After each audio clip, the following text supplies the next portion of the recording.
Ya saudara boleh tutup mata dulu. Terima kasih Tuhan, kami berdoa mengucap syukur Bapa untuk ibadah Zoom hari ini Bapa. Kami minta kuasa-Mu Bapa, urapi bagi setiap kami ya Roh Kudus. Baik yang di rumah-rumah ya Tuhan, Engkau berkati Bapa setiap yang mereka mendengarkan firman-Mu ya Roh Kudus. Biarlah yang sakit mengalami kesembuhan Bapa secara ajaib ya Roh Kudus. Kami melakukan firman-Mu ya Tuhan, maka firman-Mu Bapa jadi daging ya Roh Kudus. Terima kasih Bapa, bukakan telinga Bapa kami ya Roh Kudus, sehingga kami bertobat sungguh-sungguh Bapa di hadapan-Mu ya Roh Kudus. Karena bukan gagah hebatnya kami Bapa mendengarkan suara firman-Mu Bapa, tapi Engkau melihat Bapa bagaimana kami melakukan firman-Mu ya Roh Kudus. Karena di saat kami melakukan firman-Mu Bapa, semuanya berubah ya Roh Kudus. Terima kasih Tuhan, pimpin Bapa, urapi mulut bibir lidah kami ya Roh Kudus. Terima kasih Tuhan, dalam nama Yesus kami berdoa mengucap syukur, haleluya. Amin. Ya saudara, hari ini saya dikasih Tuhan tuh khotbah tentang pengenalan akan Tuhan. Ya sebenarnya kalau ditanya, sudah kenal kok sama Tuhan. Tapi nggak tahu firmannya hari ini Tuhan bilang khotbahin ini. Ya jadi waktu saya tidur kemarin, saya nggak tahu hari ini itu sebenarnya ada Zoom ataupun ibadah ya untuk hari ini. Saya nggak tahu, beneran nggak tahu sampai saya tanya ke istri, ada ibadah nggak hari ini? Dia bilang ada ibadah. Saya juga kaget, baru tahunya tuh sore kemarin. Jadi waktu hari Jumat pagi atau Kamis kalau saya lupa, Tuhan tuh udah kasih firman buat hari ini. Jadi saudara dengerin, lakuin pastinya. Ya saudara bisa buka di Yohanes 8 ayat 19. Ada yang di mute semuanya.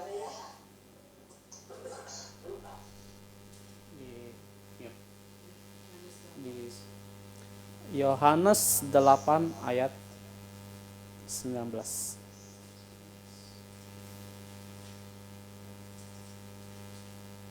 Ya saudara yang ada Alkitab bisa buka Alkitab, yang tidak bawa Alkitab ya bisa buka bisa lihat di layar.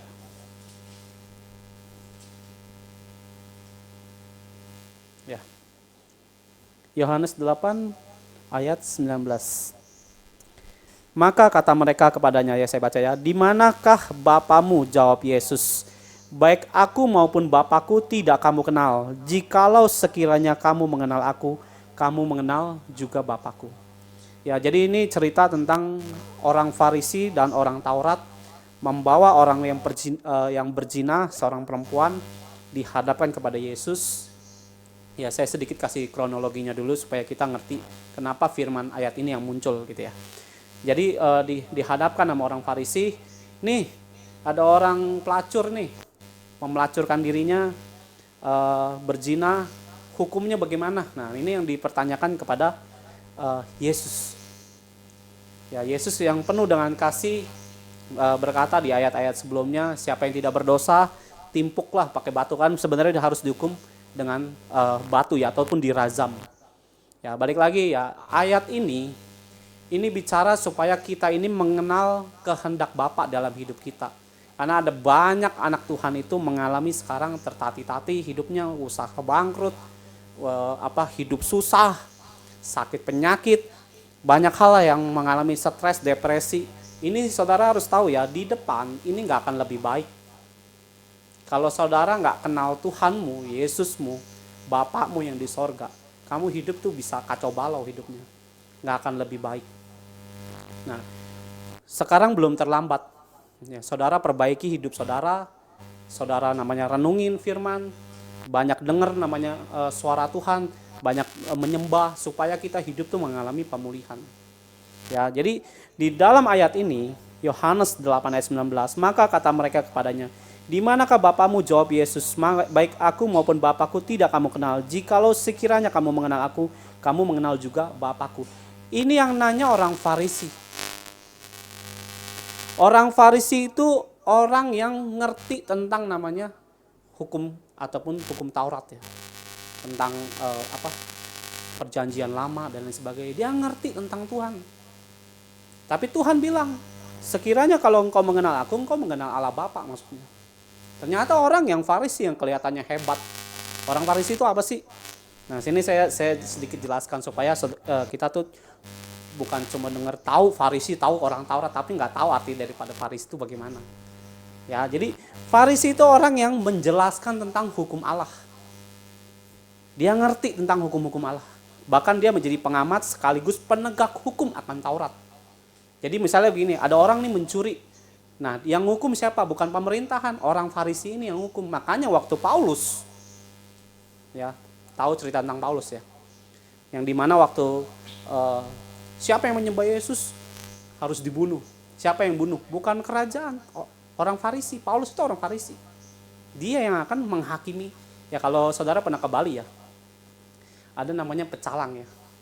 Nah kalau orang yang melanggar hukum adat di sana, itu dihukum. Bukan dari pemerintahan negara kita gitu Indonesia, tapi dari penegak hukum dari agama tersebut. Nah sama seperti kayak gitu kurang lebih ya. Jadi kita punya bayangan. Nah orang Farisi itu kayak begitu.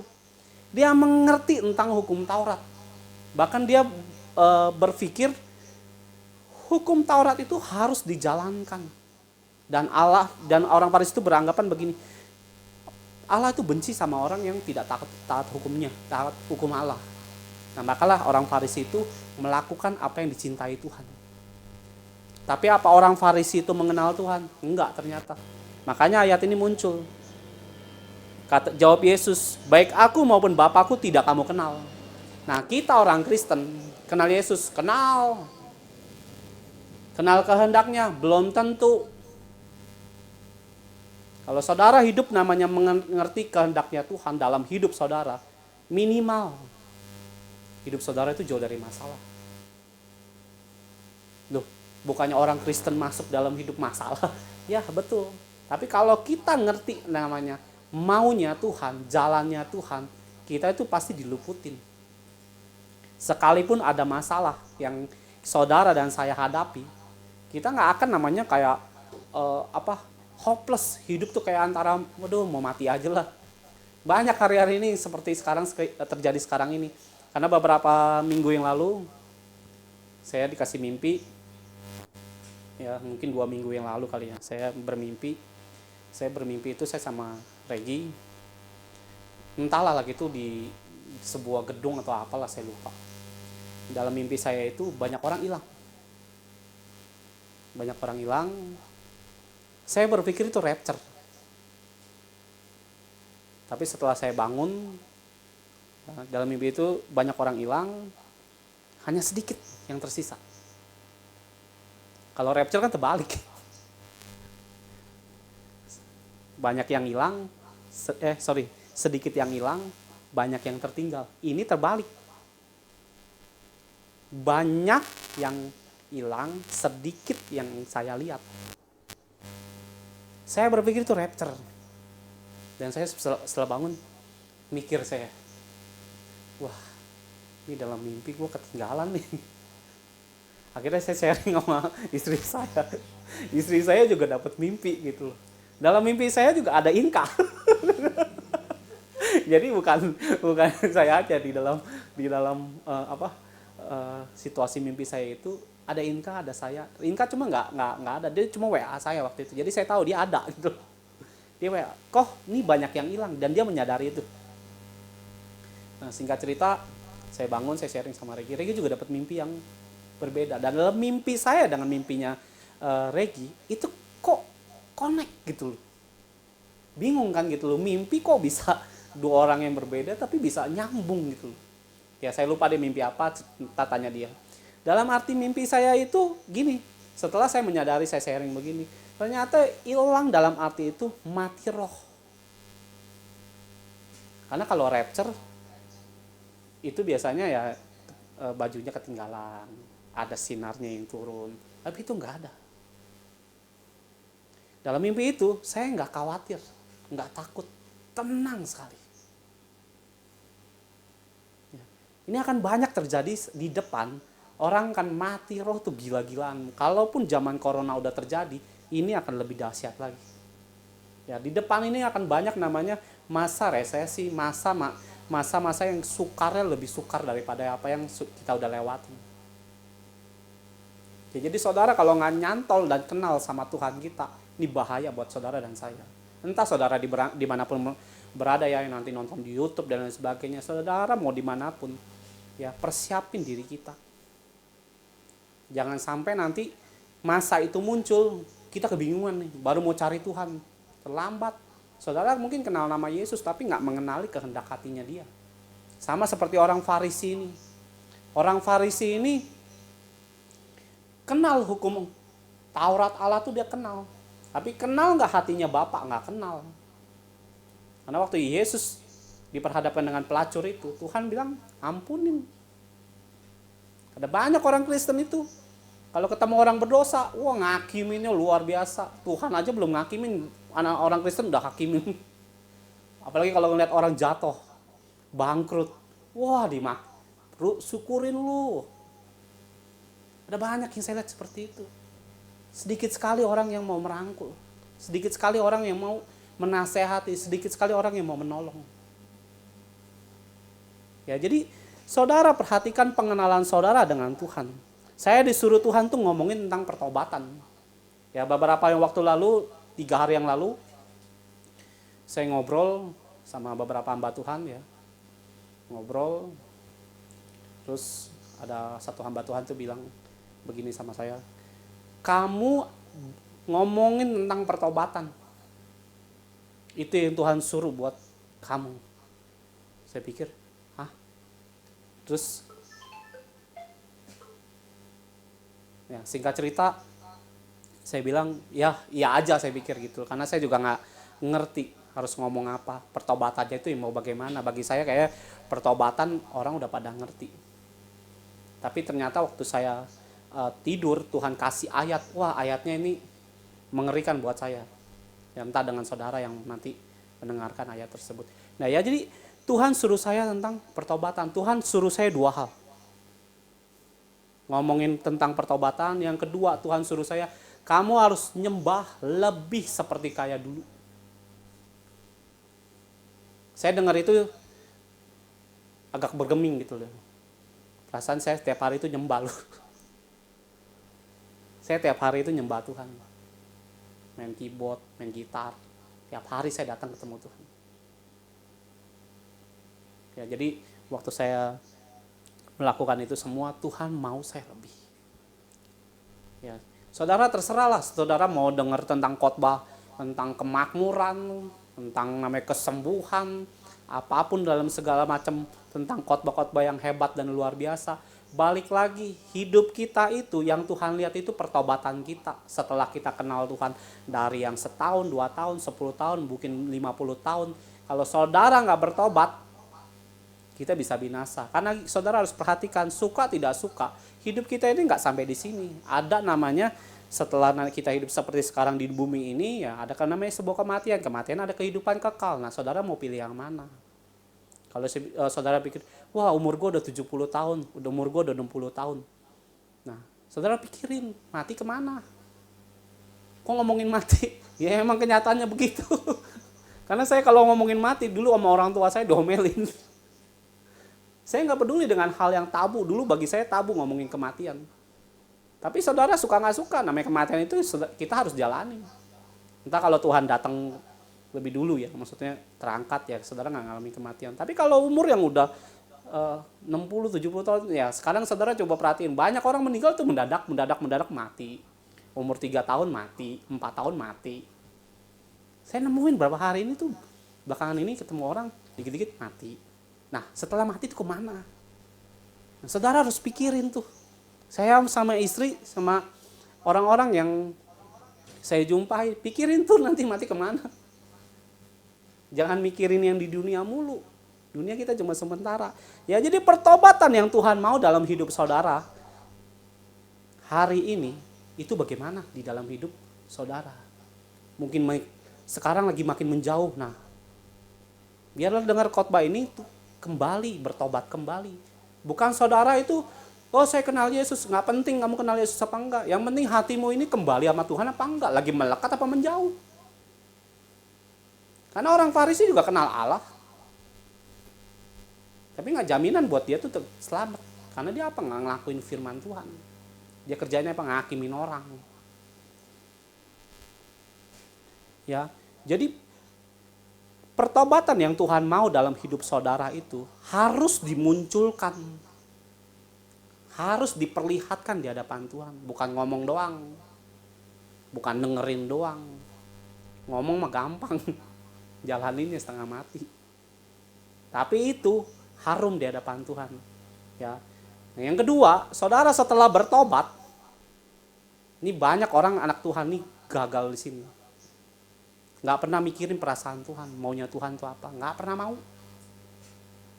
Saya pernah ngalamin itu, pernah. Jujur, saya mah kalau khotbah nggak pakai ngaling-ngaling, maksudnya nggak pakai pura-pura, kesannya sempurna gitu, enggak. Saya ngomong mah apa adanya aja. Karena bagi saya khotbah model kayak saya gini yang nonton berapa sih? Dan di hadapan Tuhan tuh yang penting. Ya dulu saya waktu dari agama seberang ya, saudara, ini sering saya saksikan, saya penyembah berhala. Saya sakit parah nantang Tuhan Yesus. Suatu ketika saya didoakan, saya sembuh. Ini yang Tuhan tegur dalam hidup saya. Waktu saya sembuh, saya sebenarnya berjanji bernazar bahwa saya akan melayani dia. Tapi waktu saya sembuh, saya punya niat melayani dia. Enggak sebenarnya. Walaupun hari ini saya melayani, saya ngomong apa adanya yang terjadi dalam hidup saya. Saya di hadapan Tuhan itu, waktu istri saya, waktu itu belum jadi istri ya, masih teman. Dia layanin saya, dia doain saya dan lain sebagainya. Setelah saya sembuh, saya mau melayani Tuhan. Enggak, sebenarnya saya pengen berbisnis kembali.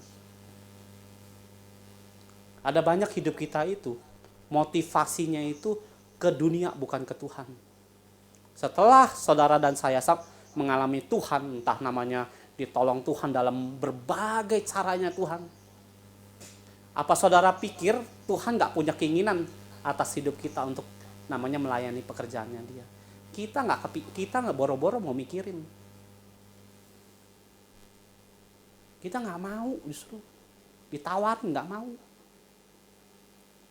Bukankah kita hidup tuh kayak begitu? Makanya kenapa orang Kristen sekarang banyak hidupnya tuh berantakan. Kenapa? Nggak mikirin Tuhan. Nggak mikirin Tuhan mau pakai hidup kita. Saudara pikir memang Tuhan mau mati di kayu salib cuma supaya memberikan mujizatnya dia? Enggak. Dia mau serkanan dengan kita itu masuk dalam kerajaan Allah, maksudnya melakukan pekerjaan-pekerjaan Allah. Nah, saudara ngapain sekarang? Coba. Suruh doain orang masih mau enggak? Kasih makan orang mau enggak? Doain orang sakit mau enggak? Nginjilin orang mau enggak? Coba. Saya nemuin orang Kristen suruh doa aja nggak mau. Saya pernah ngomong, doa nggak mau, lakuin firman nggak mau. Nanti di sorga mau rumahnya paling gede. Rumah KPR tuh gede. Nggak akan dapat apa-apa di sorga juga. Saya juga bukan ahli kunci ahli sorga ya. Tapi yang saya terima pesan Tuhannya dalam hidup saya. Ya, saya pernah namanya waktu nyembah, main gitar. Tuhan kasih saya lihat rumah saya. Tuhan ingetin saya tadi waktu lagi nyembah. Nanti kesaksian ini. Saya diperlihatin rumah saya sendiri. Di sorga. Setiap jeripaya saudara melayani Tuhan, ada rumah. Yang gak melayani mana? Pelataran tuh. Jangan dipikir sama dengan orang yang melayani dengan orang yang nyantai-nyantai. Agak beda. Tuhan tuh adil. Saudara mau masuk dalam kerajaannya dia, kenali perasaannya dia, maunya dia, kehendaknya dia bagaimana atas saudara. Kalau hidup bergumul dengan masalah mulu, nggak akan saudara mikirin namanya maunya Tuhan. Ya, jadi awal saya bertobat, saya nggak pernah namanya pedulin perasaan Tuhan. Ini saya jujur ya depan ini. Nggak mikirin. Sampai saya akhirnya ditegur lagi sama Tuhan, diingetin lagi, nazar lu tuh ini. Oh iya, akhirnya kembali melayani. Akhirnya saya tepati janji saya. Saya bahkan punya pikiran, udahlah nggak usah ya gereja aja lah seperti biasa. Saya melupakan nazar saya sendiri. Ya saudara, kalau saudara hidup mementingkan diri sendiri, itu hidup seperti sampah. Karena saya pernah ngomong sama adik rohani saya ya, dulu. Dia hidupnya itu Kristen dari kecil, perpuluhan dari kecil. Jadi kenapa saya ngomongin perpuluhannya, bukan ngomongin uangnya, bukan, tapi ngomongin ketaatannya dia. Jadi dari kecil dia udah taat. Ya, dia perpuluhan. Terus dia dari Jawa Timur ke Jakarta, hidup ngawur. Ada masalah dikit ke diskotik, minum-minum, mabok, segala macem. Suatu hari ketemu kami tegur, kami nasihatin dan lain sebagainya. Akhirnya hidupnya berubah. Ya berubah karena kuasa Tuhan, bukan karena kita ya. Saudara juga harus perhatikan, jangan mencuri kemuliaan Tuhan. Kita dipakai Tuhan untuk nyampein isi hatinya Tuhan. Singkat cerita dia bertobat. Terus saya ngomong begini sama dia, hidup lu tuh sampah sebetulnya. Saya sering ngomong begitu ke adik-adik rohani saya waktu sampai hari ini mungkin. Hidup lu tuh sampah, saya bilang gitu. Waktu saya ngomong begitu tersinggung dia. Saudara tahu nggak?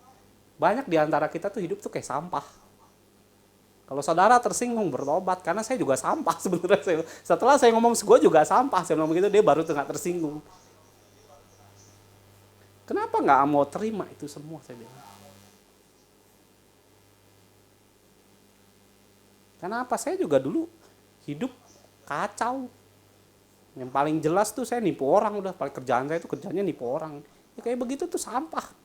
Saya tuh hidup sampah yang dipungut Tuhan, diajari, dipoles, dibersihin, dipakai sebagai alatnya dia. Nah, saudara masih jadi sampah apa udah dalam kemuliaan Tuhan? Yang hidupnya itu masih sama, nggak berubah-berubah.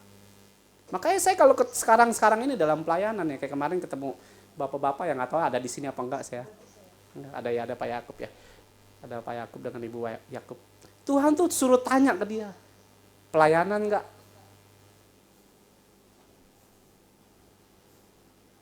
Karena itu yang ngomong Roh Kudus, bukan saya yang ngomong. Saya cuma tanya, melayani enggak Pak? Pernah melayani enggak? Ya waktu itu saya tanya seperti itu. Akhirnya dia awalnya nggak menyadari kalau semua yang dikerjakan itu pernah dia melayani. Nah itu yang Tuhan mau ingetin. Kita ini hidup bukan untuk dunia lagi, pikirin Tuhan, perasaan Tuhan, maunya Tuhan. Nanti kalau kita udah mati, ada bagian yang Tuhan kerjakan dalam hidup saudara dan saya. Jangan nanti kita mati dibuang kayak sampah. Sama seperti kita menganggap perasaan Tuhan kayak sampah. Nggak kamu peduliin sih. Suatu hari kita namanya mati, kita perlu dia, dianggap sampah. Jangan dibilang kasih Tuhan tuh luar biasa, amin.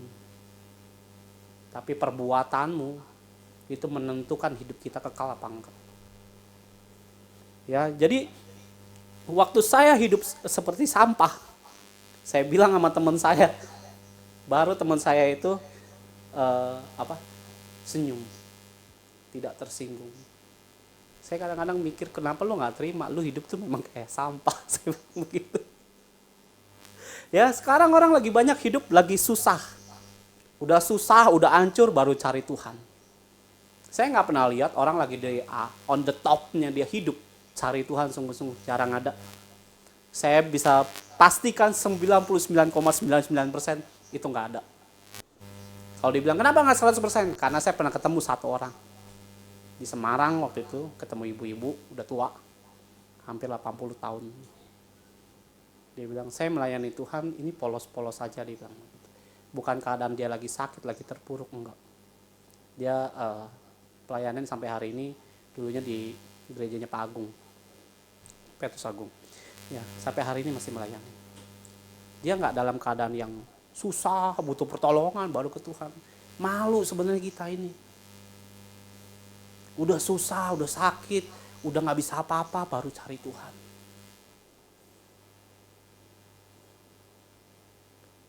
Saudara kalau ketemu teman yang lagi susah baru cari saudara, gimana perasaannya?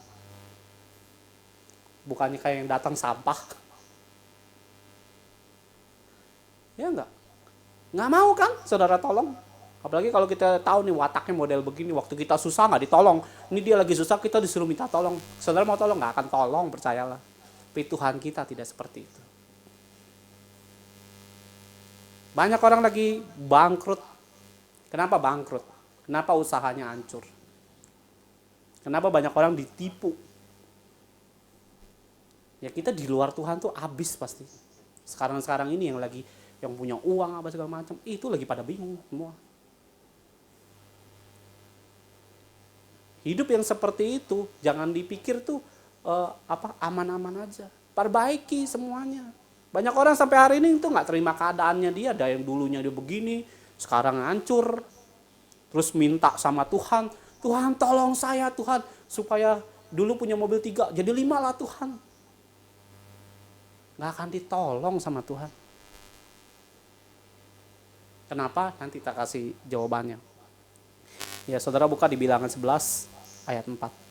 Ini tuh, maaf ya, jangan tersinggung ya saudara nanti yang nonton apa. Ya, ini ayat yang Tuhan kasih ke saya waktu saya lagi tidur di samping istri saya yang tercinta. Bilangan 11 ayat 4. Saudara ada yang di rumah, ada yang buka Alkitab? Yuk kita bisa baca sama-sama. Sampai ayat kelima. Ini juga belum di stop. Ayat 11 ya, pasal 11 ya. Pasal 11 ayat 4 yang kelima. 4 dan 5. Ya. Saudara baca di rumah bareng-bareng 1, 2, dan 3. Orang-orang bajingan yang ada di antara mereka kemasukan nafsu rakus, dan orang Israel pun menangislah pula serta berkata, siapakah yang akan memberi kita makan daging? Ayat 5, kita teringat kepada ikan yang kita makan Mesir dengan tidak bayar apa-apa, kepada mentimun, semangka, bawang pre, bawang merah, dan bawang putih. Waktu ayat ini Tuhan kasih, saya kaget, saking kagetnya dari ngantuk sampai melek saya. Karena ada perkata gini, orang-orang bajingan yang ada di antara mereka. Saya bilang, Tuhan, saya juga termasuk orang bajingan. Karena apa? Kita mikirin apa yang kita mau. Orang Israel, ini kan dari Mesir ya, saudara kalau tahu ceritanya, dari Mesir menuju Kanaan. Banyak hidup kita itu setelah kita terima Yesus, ya yang di Mesir enak waktu kita masuk dalam perjalanan dengan Tuhan. Ya orang Israel ini kan berjalan ya ke padang gurun, ya lihat mujizat dulu ya, pertamanya lihat Teberau terbuka dan sebagainya, masuk ke padang gurun. Dia lihat yang di masa lalunya dia, di Mesir gue enak, nyaman, makan enak, ikan, ada bawang pre dan lain sebagainya. Tapi waktu di masa dia mengikuti Yesus, bersungut-sungut. Banyak di antara kita tuh kayak begitu. Waktu kita ikut Yesus sungguh-sungguh, kita ini kayak orang bajingan justru. Maaf ya, saya bukan ngomongin katain saudara bajingan, enggak. Yang merasa aja pokoknya. Yang nggak merasa ya nggak usah merasa. Ini firman yang ngomong, ini ayat yang Tuhan kasih terhadap saya, bukan saya buat-buat. Saya cari-cari kata-kata yang kasar-kasar. Saya nggak mau ngomongin ini sebenarnya. Tapi saya harus taat. Mungkin yang denger nggak seneng, tapi yang ngasih firman seneng. Karena saya ngelakuin apa yang Tuhan mau. Ya. Kalau kamu hanya kenal Tuhan cuma mau mujizat, ya ada banyak orang kan kenal Tuhan, ngalamin Tuhan, mujizat dulu. Ya sama orang Israel ini, waktu dia mendengar suara Tuhan, Musa memperkenalkan Tuhan, Allahnya yang Abraham, Ishak dan Yakub. Ya, Tuhan menyatakan apa? Mujizatnya dulu. Laut Teberau terbelah berat. Wah luar biasa ya Allah kita ya dan sebagainya. Setelah perjalanan, kok makannya apa tuh namanya? Roti mana. Bertahun-tahun loh roti mana loh. Bukan sehari 2 hari. Saya baru tanya nih sama mereka, kita pernah nggak makan roti mana? Pernah katanya. Yang ini. Rasanya nggak ada rasa. Yang dibakar pahit rasanya. Bertahun-tahun. Saya baru nyicipin sedikit aja. Ogah. Nggak enak rasanya. Orang Israel ini bersungut-sungut di hadapan Tuhan. Saudara kalau mau ikut Tuhan cuma kenal mujizatnya aja dan tidak mau kenal perasaannya Tuhan, hati-hati. Tuhan bisa ngomong seperti ini kepada kita. Hai orang-orang bajingan yang ada di antara mereka. Kenapa? Nggak kenal maunya Tuhan. Kita maunya apa? Mujizatnya Tuhan. Dia di dalam perikop ini Tuhan berjanji memberi daging. Yang dipikirin apa? Daging. Makanan enak. Hidup dalam Tuhan, saudara mau masuk yang enak, ngalamin yang gak enak dulu. Saya pernah ngomong begini, hidup dalam Tuhan sama setan, bedanya kayak kita makan di warteg sama dimakan di food court. Kalau hidup dalam setan, saya bilang, ya lu seperti hidup makan di warteg. Makan dulu di warteg. Yang kalau yang luar negeri tahu lah ya warteg ya, itu makanan Jerman soalnya. Ya jadi di warteg itu lu makan dulu, enak dulu, kenyang dulu, baru bayar. Di food court lu nggak bisa, lu bayar dulu baru makan. Hidup dalam Tuhan apa? Bayar dulu harganya, baru masuk kerajaannya dia. Genapi dulu apa yang Tuhan mau, baru Tuhan masuk. Kita masuk dalam perjanjian. Tuhan udah mau datang loh. Kita hidup malah porak-poranda mikirin hal-hal yang nggak perlu kita bukan nggak perlu dipikirin sih. Kadang-kadang mungkin namanya orang sakit, orang mengalami namanya hidup ini, ya nempel aja dulu sama Tuhan. Karena saya pernah dengar kesaksian seorang hamba Tuhan ya, namanya Pak Yohan Lomendong itu. Dia orang yang ya saudara kalau cari di YouTube itu kesaksiannya bagus sih dia hidup dari kecil tuh dididik sama orang tuanya itu imannya strong. Saya belajar banyak dari beliau juga ya. Pak Yohan itu orang yang tidak percaya Tuhan sekalipun orang tuanya Kristen ya. Dia banyak bersungut-sungut dan lain sebagainya. Suatu hari dia udah jadi hamba Tuhan, sekarang jadi pendeta lumayan besar ya. Saya mengikuti kisahnya dia waktu saya awal-awal bertobat. Nah terus singkat cerita, dia memberkati seluruh keluarganya dia, bukan hanya istri anak, bukan. Semua tante-tantenya, anak tantenya, ponakannya dia, semua dikasih makan sama dia, dikasih berkat. Bahkan semua anak-anaknya dari tante-tante segala macam disekolahin semua pakai biayanya dia. Suatu hari dia butuh uang. Dia butuh uang untuk namanya saya lupa deh dia untuk apa. Kalau nggak salah sih ponakannya dia mau sekolah ke luar negeri atau ini. Kalau dia memberkati, bukan memberkati sekolah yang murah, lu udah diberkati udah bersyukur aja lu, jangan banyak gaya. Enggak, berkati itu gila-gilaan. Ke luar negeri pakai uang pamannya. Nah, pamannya ini hamba Tuhan, bukan pengusaha, bukan full timer. Nggak kerja. Dia bilang gitu, saya butuh uang. Saya ngadep Tuhan. Saudara tahu apa yang dia lakuin? Dia jam 12 malam. Dia, maaf ya ini kesaksiannya beliau ya. Jadi saya nggak nambah-nambahin, nggak kurang-kurangin. Dia kadang cuma pakai celana dalam, dia joget, dia nyanyi di hadapan Tuhan 4 jam. Dia nyembah Tuhan 4 jam. Dia bilang, saya mau seperti kayak Daud. Saya praktekin ayat itu. Terserah deh, saya mau kelihatan kesaksian begini kelihatan goblok kek, dibilang gila kek. Tapi biarlah Tuhan tuh ngomong apa sama saya.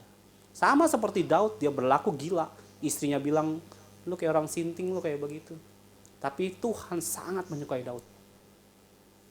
Dan hamba Tuhan ini, setelah dia nyembah, dia senangin Tuhan, barulah dia berdoa 4 jam loh. Joget-joget tuh capek loh 4 jam. Saudara yang gak suka berdoa 5 menit aja udah ngeliatin jam. Wah udah 15 jam nih, padahal baru 5 menit. Kenapa gak suka doa? Tapi kalau yang suka doa, ya saya tadi bersaksi ya, ada sharing Tuhan suruh saya itu nyembah lebih banyak lagi daripada sebelumnya. Nyembah dia, si hamba Tuhan ini 4 jam, baru dia ngomong, Tuhan, aku ada keinginan, kerinduan memberkati ponakanku. Aku kan udah nyenenginmu nih katanya. Dia ngomong apa adanya. Aku sudah senangkan kau, sekarang aku punya pergumulan. Dia bilang, bawa aja, gak usah munafik di hadapan Tuhan. Kok lu jadi nyenengin Tuhan kayak ada maunya? Gak apa-apa, memang kita butuh pertolongan kok. Gak usah munafik.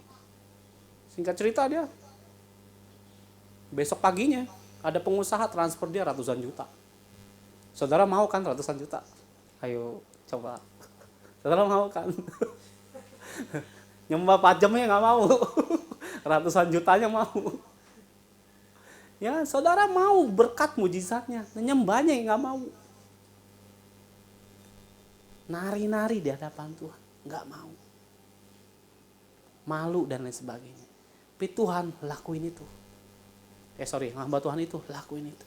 Dan dia mengalami mujizat. Ya, jadi saudara, kalau saudara hidup dalam keadaan yang sekarang lagi sakit, ngalamin begini, mengalami itu, coba senengin Tuhan. Pikirin perasaannya dia. Perasaan Tuhan dengan saudara dan saya itu berbeda-beda. Satu dengan yang lain berbeda. Kalau saudara nggak mikirin namanya maunya Tuhan, nggak mungkin saudara bisa ngerti namanya nyenengin Tuhan. Coba tanya. Coba perhatiin deh, hamba-hamba Tuhan kenapa mau berdoa, dia bayar harga dan lain sebagainya. Perhatiin ya, Tuhan tuh ngomong begini. Tuhan ini ngomong sama saya begini hari ini ya. Setiap hamba-hambaku yang berdoa sungguh-sungguh di depan keluarganya rata-rata Kristen. Saya keluar dari keluarga yang berhala, berdoa dan sebagainya, semuanya Kristen sekarang.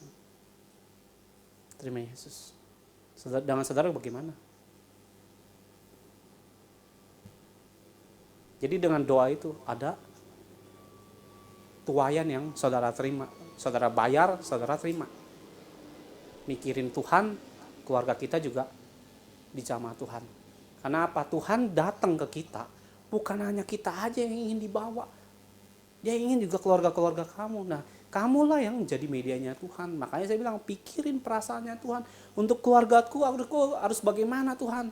Berperangnya bagaimana Tuhan? Cara berdoanya bagaimana Tuhan? Dulu saya namanya doain keluarga, saya dengan langkah yang salah. Nginjilin, berantem saya. Kenapa? Pikiran saya tuh, kita pasti begitulah polanya ya. Udah terima Yesus, baca firman, ngerti, tahu tentang keselamatan. Biasanya sombong tuh, ngomongin tentang Yesus. Yesus juru selamat. Tidak ada nama yang lain selain nama Yesus. Berantem. Bukannya terima Yesus, enggak, berantem. Akhirnya saya mundur, saya berdoa tanya Tuhan, Tuhan ini gimana? Layani aku. Layaninya bagaimana Tuhan? Waktu itu saya pernah cerita ya, saya ngangketin koper orang, saya beresin, saya anterin orang tua ke mobil, nganterin ini, nganterin itu. Pelayanan saya sepele. Satu-satu Tuhan jamah keluarga saya. Ngalamin Tuhan satu-satu. Nah itu yang Tuhan mau. Kita mikirin perasaannya dia, Tuhan bekerja. Kalau saudara masih keluarganya belum bertobat, coba malam ini saudara belajar namanya tanya Tuhan maunya bagaimana. Kalau saudara nggak mikirin apa yang Tuhan mau, hidup saudara pasti mandul. Bahkan bisa keluar daripada dulunya takut Tuhan, cinta Tuhan, mati roh, jenuh. Lama-lama udahlah nggak usah Tuhan-Tuhanan, lama-lama pindah agama. Atau hidupnya nggak jadi berkat. Contohnya siapa? Banyak. Ya, saudara tahu artis sekarang yang lagi mau bercerai. Saya nggak bisa sebutin namanya karena ini nanti masuk YouTube, bisa dituntut, repot. Ya, kesaksian dari artis itu yang sekarang lagi nggak tahu lah udah bercerai apa belum, saya nggak tahu. Pokoknya saya dengar sekarang sedang proses perceraian. Dulu artis ini hidupnya itu mabok-mabokan, ke diskotik dan lain sebagainya. Terus entah bagaimana akhirnya dia terima Yesus, dijamah Tuhan dan sebagainya, dia terima Yesus. Dia bawa Alkitab, dia khotbah. Artis yang sedang lagi hari ini tuh yang mulai bercerai. Saudara tahu, saya pun diberkati dengan kesaksian dia sebenarnya. Dia bersaksi kemana-mana. Tapi hari ini nggak melayani, bahkan mau bercerai dengan istrinya. Bahkan ada beberapa orang yang bertanya, bukan dia ini hamba Tuhan, kok jadi kayak begini? Nah itu. Karena nggak mikirin maunya Tuhan. Saudara kalau cuma pingin mujizatnya Tuhan, akan terjadi hidup kita tuh kayak begitu. Banyak contoh. Satu lagi, Artis juga suami istri. Nah istrinya sampai hari ini masih melayani, ngajarin penyuluhan narkoba apa semua, kok melayani tentang Tuhan. Ini juga udah bercerai. Si suaminya juga tidak taat. Disuruh jangan ke Bali, dia pergi ke Bali. Di sana di Bali, saudara mau percaya apa enggak? Ada kuasa gelap yang mendatangi dia. Laut Selatan datang ke dia dengan wajah yang sangat cantik, berzinah dia di situ. Sejak itu jatuh hidupnya. Saya nggak ngomongin ini ngada-ngada, emang ada itu kesaksian itu. Karena apa? Nggak taat sama apa yang Tuhan mau, nggak ngerti perasaan yang Tuhan mau, sehingga hidupnya jatuh. Kalau saudara berpikir namanya ikut Tuhan tuh, udahlah begini-begini aja, hati-hati. Udah jenuh rohani, mati roh, lama-lama keluar dari jalur yang dulunya, wah dia khotbah, dia ngajarin, lakuin firman tuh begini, pelan-pelan, lama-lama juga, wah kita jauh melangkah dengan Tuhan. Saya diberkati dengan artis itu. Tapi hari ini nggak jadi berkat. Kalau hidup saudara namanya mengalami Tuhan di awal, terus tidak mau melakukan apa yang lagi Tuhan ingini dalam hidup saudara, bahaya.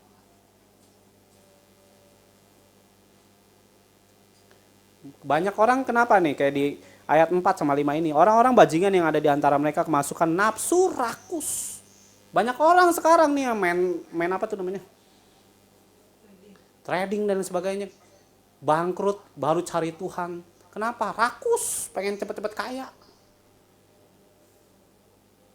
Pengen cepet-cepet begini, cepet-cepet begini, cepet-cepet begini, cepet-cepet.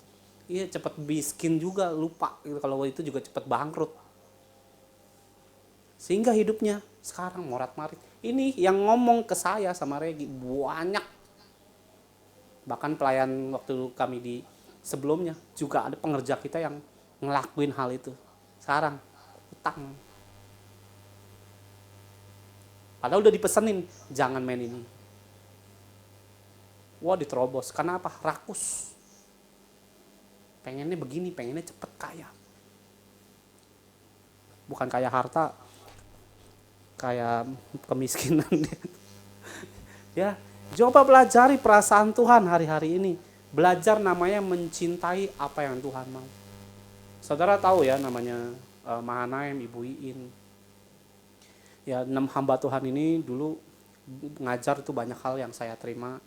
Ya, Bu Iin ini adalah ya kita saudara tahu panglima peperangan, tentang strategi, tentang begini-begini. Saya nggak belajar itu semua dari beliau. Saya belajar dari beliau itu tentang namanya mencintai hati Tuhan. Hari ini yang saya mau kasih tahu ke saudara, selain saudara bertobat sungguh-sungguh, belajar cintai Tuhan. Punya perasaan dengan Tuhan. Kayak kita punya perasaan dengan pasangan hidup, dengan pacar. Belajar namanya mencintai, mengasihi Tuhanmu. Kalau saudara nggak punya ini, nggak mungkin saudara tuh mau lakuin dengan sungguh-sungguh. Ada banyak pelayan Tuhan tuh melakukan hal yang sangat gila menurut saya.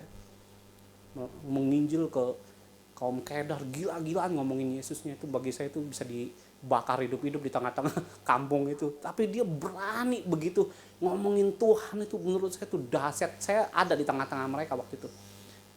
Karena apa? Cinta Tuhannya itu luar biasa.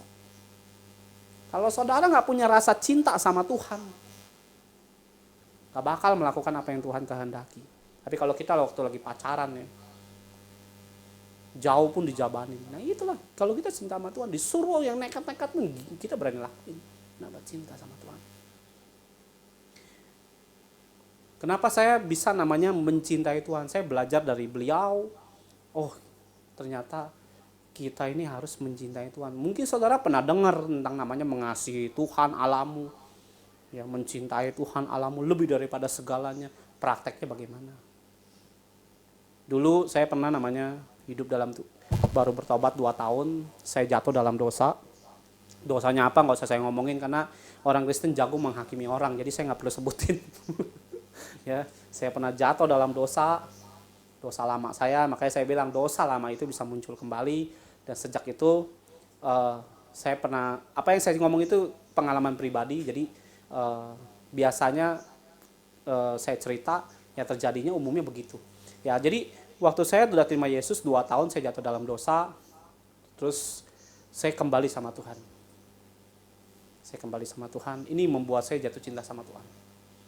Ya, terus waktu jam 2 pagi, jam 2 subuh ya, bukan siang.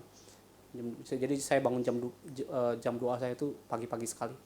Saya bangun, saya berlutut di hadapan Tuhan, saya ngaku semua dosa saya kembali. Tuhan, saya melakukan begini. Makanya saudara, kalau ada dosa, akui di hadapan Tuhan, jangan di hadapan manusia. Manusia itu kurang ajar. Tuhan itu baik. Saya ngaku semua, Tuhan dosaku ini. Saudara mau percaya apa enggak, Tuhan tuh datang. Tuhan tuh datang mengelus kepala saya, gini-giniin saya. Aku mengasihimu. Yesus yang saya sembah dan sama saudara sembah, nggak ngomongin sedikit pun dosa saya, ngebahas aja enggak. Dia cuma bilang, aku mengasihimu, pergi. Di situ saya nangis. Saya bilang sama Tuhan, sejak itu saya nggak pernah namanya orang berdosa datang puluhan orang, ratusan orang ke kami itu, nggak pernah saya hakimin dosanya. Kenapa? Saya pernah namanya ngalamin Tuhan nggak dihakimi. Karena Tuhan sampai hari ini tugasnya belum bisa menghakimi kita. Sampai nanti namanya kita masa akhir ya, baru Tuhan melakukan tugasnya, hakimi kita. Saya akuin, saya cuma dilus kepala saya. Aku mengasihimu, pergi Yesus. Coba kalau kita ngomong sama manusia, gue ngakuin dosa begini-begini, lu sih kurang berdoa. Lu sih hatinya jahat, pikirannya jelek. Tuh manusia mulutnya tuh lebih mengerikan daripada setan. Setan aja gak segitu jahat, manusia lebih jahat dari setan. Nah setelah saya mengalami itu, saya jatuh cinta sama Tuhan. Saya bilang, dia baik banget ya. Kok mau ya? Gak bahas. Yang saya udah datang di hadapan Tuhan tuh takut, saya takut beneran. Gemeter ibaratnya. Takut diomelin, takut diniin, takut ini. Dia enggak. Akhirnya saya dari situ saya belajar, nggak boleh ngakimin dosa orang, bukan urusan kita. Ya, saudara belajar dengan hal ini. Ya dari situ saya belajar namanya perasaan Tuhan, mengenal hatinya Dia. Saudara ikut Tuhan itu, Tuhan akan ngajari banyak hal, salah satunya sebuah ketulusan. Saya pernah namanya sama istri ya, disuruh waktu itu disuruh sama pemimpin kami untuk namanya doain tanah, doain rumah. Laku puluhan miliar. Saya lupa pernah bersaksi apa enggak, tapi pokoknya saya mau bersaksi nih. Saya lakuin itu tanah yang udah 12 tahun dipasangin broker apapun, dari segala broker A sampai Z itu, sampai balehonya. Ya spanduknya tuh sampai kekubur ke tanah. Saya bilang tuh kubur lagi aja, sampai lo kasih peti mati sekalian sampai ke tanah-tanah. Akhirnya Regi doain, saya nyembah. 12 tahun belum mau dijual. Nggak terjual, akhirnya herannya setelah berdoa besoknya ada yang beli. Langsung besoknya ada yang beli. Terus Tuhan akhirnya percayain lagi. Sampai ketemu hal-hal tuh yang bagi saya tuh besar banget. Puluhan miliar tuh, sampai 60 miliar rumah terjual, 45 miliar terjual. Nah singkat cerita, saya jangan dengerin miliarnya ya, saya nggak bahas miliarnya. Saya mau ngasih tahu bagaimana Tuhan ngajari saya tentang sebuah ketulusan. Saya cuma mau ngajari saudara bagaimana Tuhan mendidik hati saya. Ya terus singkat cerita, setelah terjual, nah ada beberapa pendoa datang, ngobrolin lah tentang kesaksian hal-hal yang luar biasa ini. Dibagi berapa lu katanya dari hal-hal yang kejual itu? Saya bilang, saya gak dibagi berapa pun. Masa sih? Masa lu gak dapet 1% aja dari puluhan miliar ini? Enggak dapet, saya bilang. Roh Kudus tuh langsung ngomong, kalau kau izinkan hatimu mengingini hal tersebut, Tuhan gak akan percayain lagi dengan perkara-perkara yang besar tadi. Saya diajari tentang sebuah ketulusan, layani dengan tulus, maka mujizatmu terjadi. Kalau hati saya seperti pendoa itu, bakal terjadi mujizat? Gak bakal. Apakah di depan ketemu lagi namanya doain project-project baru? Gak akan. Tuhan stop. Hati kita selesai diujinya. Kenapa? Melanggar. Saya diajarin tentang ketulusan. Saya banyak dikirim sama Tuhan itu domba-domba yang keadaannya parah, miskin, nggak punya uang dan sebagainya. Kita yang kasih cariin kerjaan, kasihin makan, kasih tumpangan. Ya, kami pernah banyak hal lah yang di Tuhan kirim itu semua bagi saya yang hidupnya maaf seperti di ayat 4, orang-orang maaf ya gitu ya, jangan tersinggung ya, tersinggung urusan sama Tuhan. Orang-orang bajingan, hidupnya nggak mikirin Tuhan, datang waktu dalam keadaan susah, cari Tuhan baru keadaan titik terendah. Saya juga orang bajingan sebenarnya. Jadi jangan sesama orang bajingan jangan tersinggung. Akhirnya saya udah sama istri saya ngelakuin banyak hal. Dari orang-orang yang berdosa saya tidak pernah mau menghakimi. Selama kamu serius mau cari Tuhan, saya bantu. Saya bantu. Kenapa? Saya pernah ditolong Tuhan. Tahu diri saya di hadapan Tuhan. Bukan soal uang. Saya juga bukan orang kaya. Kenapa berani melakukan begitu? Lu kebanyakan uang. Enggak ada duit gue juga. Tapi satu hal, kalau Tuhan suruh, Tuhan yang bertanggung jawab. Tuhan yang akan siapin semuanya, apa yang jadi kebutuhan kami juga. Kalau kitanya ngap-ngap terus nampung domba begini, kita mati bareng-bareng aja. Ya nggak bisa, Tuhan harus bertanggung jawab dengan pekerjaannya dia sendiri. Dan saya melakukan itu. Udah ngelakuin hal yang bawa orang naik. Kalau orang miskin tuh paling enak dikotbain. Nurut. Tapi kalau diberkati, wah udah lain cerita bos. Ya saudara, kalau layanin orang dalam keadaan dia lagi nggak punya apa-apa, enak. Omelin aja juga nggak apa-apa. Tapi kalau dia udah punya duit, nah udah lain cerita. Dia punya sedikit berkat, wah udah. Kepala kita bisa diinjak sama dia. Saya ngalamin semua itu. Dan hari ini saya udah ngelakuin banyak ketulusan yang saya buat sama istri ya, dituntun Tuhan begini-begini. Jadi kalau kita melayani, ngeliat saya melayani orang kaya itu banyak, bukan 1-2 orang, banyak. Tapi hati nggak boleh mengingini harta. Singkat cerita, sampai hari ini masih ada aja orang fitnah kita punya roh ular lah, apalah segala macam. Saya pikir uang siapa yang kita pernah makan, saya bilang. Yang harusnya kita dapat pun juga nggak terima pun juga kita nggak pernah ributin. Uang kita berapa juta maaf ya, maksudnya uang saya secara pribadi gitu. Dulu waktu terima Tuhan, belum terima Tuhan, berapa? Adalah beberapa yang tercuri, nggak pernah saya pikirin. Dulu waktu saya belum terima Yesus, ada orang banyak hutang sama saya nggak pikirin. Nah, saya nggak pernah ributin soal duit. Karena saya percaya waktu saya hidup diberkati, pernah dicuri, pernah, saya nggak bisa cerita di tempat kayak begini. Entar orang yang nonton tersinggung, repot, berantem lagi.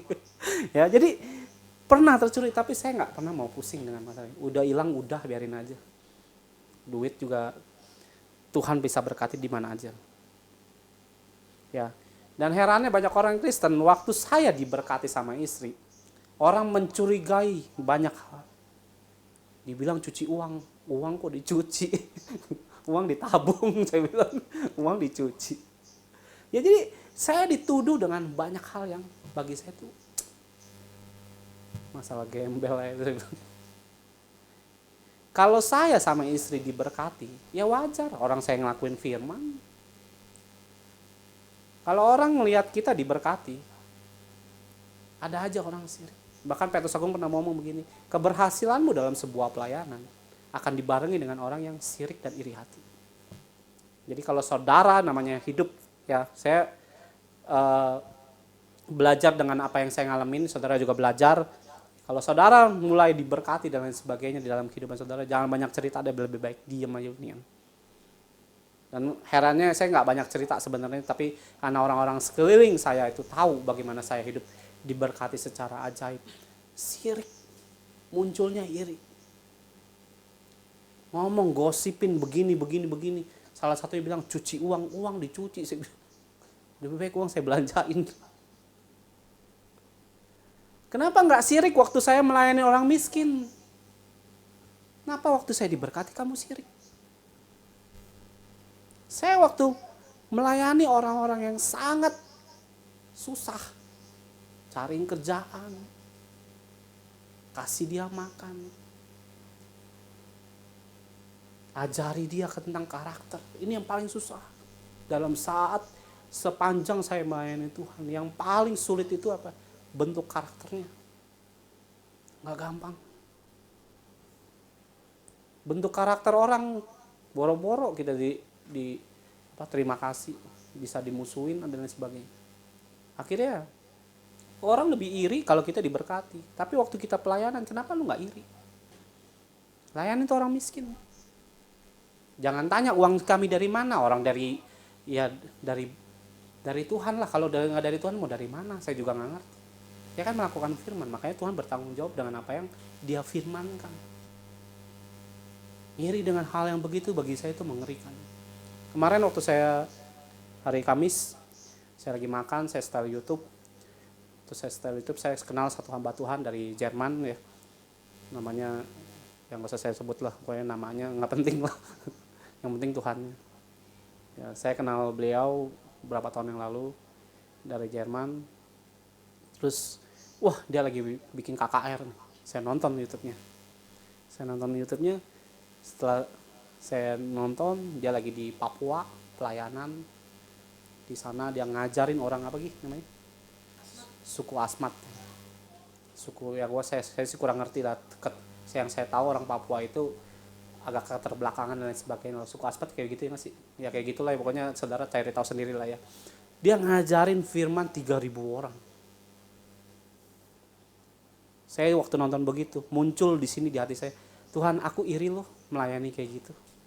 Nah iri tuh yang benar kayak gitu tuh. Jangan iri orang diberkati, iri itu mah digaplok Tuhan. Iri tuh yang begitu. Wah orang ini hamba Tuhan ini, saya bilang enak Tuhan, upahnya besar nih. Wah enak ya dia.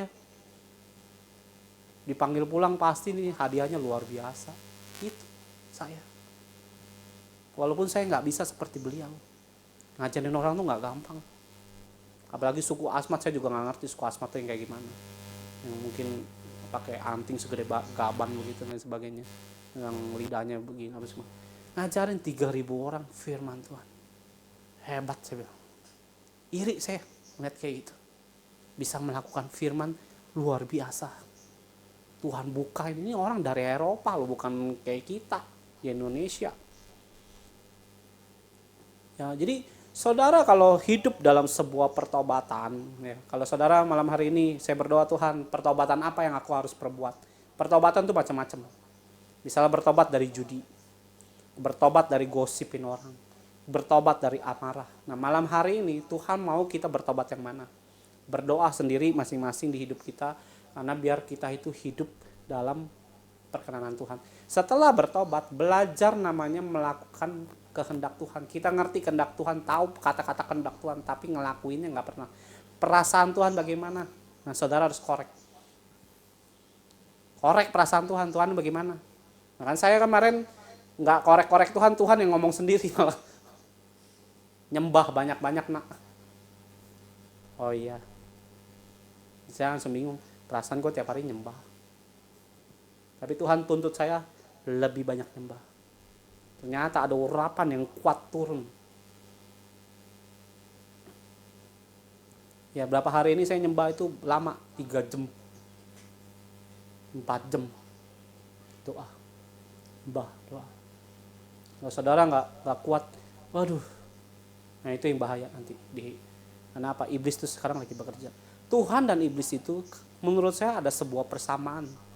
Walaupun beda tujuan. Tuhan dan iblis sama-sama ngerebutin manusia. Bedanya Tuhan mau bawa kita dalam keselamatan, iblis mau sama-sama dengan manusia yang dia cari untuk nyemplung ke neraka bareng-bareng. Nah, di dalam persamaan itulah saudara harus ngerti, Tuhan itu cari kita untuk ngelakuin maunya dia, bukan maunya kamu lagi. Kenapa kamu sakit? Gak sembuh-sembuh. Ini pertanyaan Tuhan buat saudara. Kalau saudara sembuh, mau ngapain? Oh, aku mau main judi lagi, mau mending mati aja. Serius.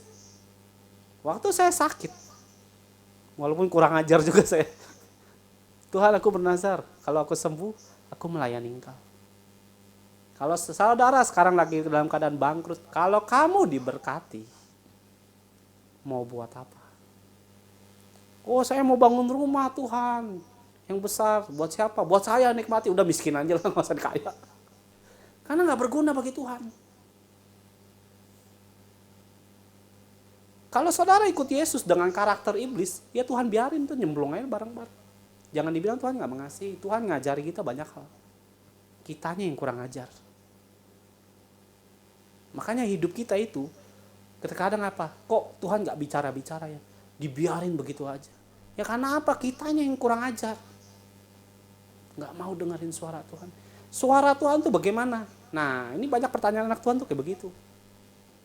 Suara Tuhan itu muncul itu sangat tipis pertama kali.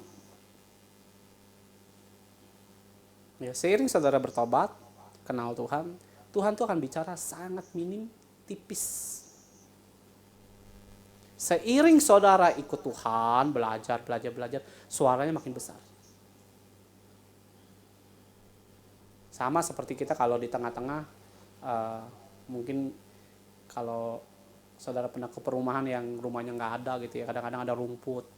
Kalau di siang hari, saudara nggak akan dengerin suara jangkrik.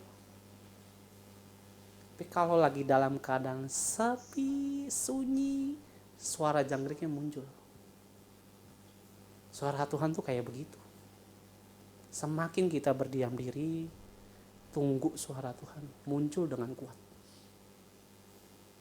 Saudara kalau nggak namanya digubris, suara itu nggak mau diikutin, hilang juga sama, lama-lama tipis, hilang juga.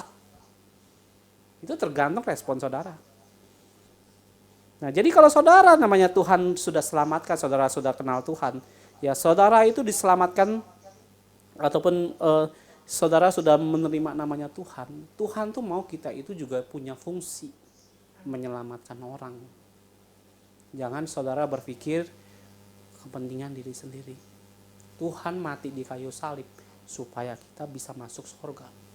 Kalau Tuhan modelnya kayak kita, mendingin diri sendiri, kaya sendiri, dia mah di surga aja ngipas-ngipas, ngapain gue mati di kayu salib, nyusahin amat. Ya, jadi kita harus serupa sekarakter dengan Tuhan kita. Ya, jadi malam hari ini, ya saudara coba cek, Tuhan kau mau apa dalam hidup saya? Apa yang aku harus perbuat? Itu pertanyaan yang saudara harus tanya sama Tuhan sendiri-sendiri.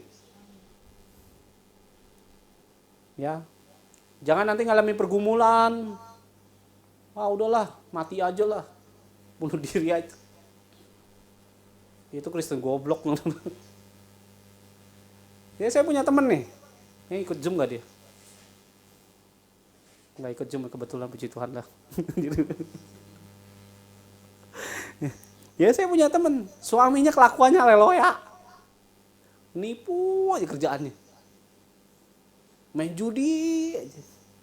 Nah kalau saudara hidup dalam Kristen yang kayak begitu, maaf ya kalau ngalamin kayak begitu, entah suami entah istri, ngalamin seperti itu. Ya amit-amit sih, tapi kadang-kadang kan Tuhan izinkan hal-hal yang aneh-aneh gitu. Mungkin anak kita yang haleluya gitu, yang nggak bisa agak haleluya lah pokoknya ya, saudara ngalamin lah, pasti ada beberapa yang mungkin pernah ngalamin. Nah ini suaminya haleluya, nipu, lu nggak mau bertobat ke gereja, nggak mau. Kalau saudara, saya pernah tanya ya sama sesama orang Kristen, kalau lu ngalamin kayak begitu lu begini, oh gue ceraiin gua. Kenapa lu ceraiin? Iyalah kelakuannya kayak begitu. Tapi apa Tuhan mau cerai? Keputusan bercerai itu apa Tuhan mau? Enggak. Perjuangin. kita dipilih Tuhan, terima keselamatan yang daripada Tuhan, bukan untuk diri kita. Selamatin tuh orang kayak begitu.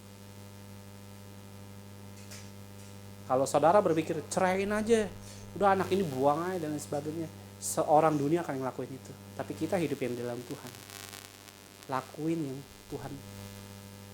yang Tuhan mau. Senangin Tuhannya bagaimana, perjuangin, itu baru Kristen. Saya ngadepin suaminya ini juga udah haleluya sebenarnya. Kadang-kadang ngancam-ngancam Tuhan juga. Tuhan ini gimana sih? Lama amat. Kok belum muncul-muncul Tuhan pertobatannya? Tuhan tuh kadang ngomong begini, bukan urusanmu. Tapi lu suruh gue berdoa. Ya doain. Ya jadi kalau Kristen yang punya kualitas, ngadepin yang kayak begitu, baru Kristen. Kalau bercerai itu bukan Kristen, itu kelakuan orang dunia.